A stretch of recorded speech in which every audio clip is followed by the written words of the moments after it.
আজকে এন্ডারে ফ্রাই কইরা বুনা করতাম নাই ফ্রাই কইরা সব দিন খাই আজকে এমনি দেখো কত পেঁয়াজ দিয়ে ফলিয়া হলুদ মরিচ ধনিয়া সবটা সুন্দর কইরা পরিমাণ মতো পেঁয়াজ আট করে লিছি এখন বাখরার পাতা আট করে লিমু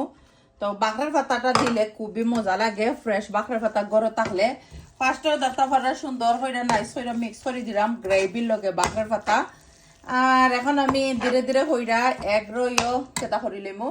তো অলরেডি আমি কইছি এগরে আমি ফ্রাই করছি না সুন্দর কইরা নাইস কইরা চুলাই লিছি চুলাইয়া আনি লিছি তো ফ্রাই করতাম আসলে অনেক কইবা ফ্রাই করলে না বালা লাগবো ফ্রাই করলে এক সময় কেতা এন্ডার যেন বারের চামড়া একটা যে শক্ত হয়ে যায় কি আমি ওই ফ্রাই কইরা খাই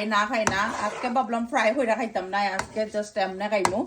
তো সুন্দর কইরা নিছি উপরে কইরা মিক্স করে দিমু বেশি অংশ বেশি টাইম লাগতো না 8 থেকে 10 মিনিটের ভিতরে রেডি দিব কার কার পছন্দ এন্ডা বোনা অবশ্যই কমেন্ট করবা বা এখনো রেডি হয়েছে না রেডি হইতে একটু সময় লাগবো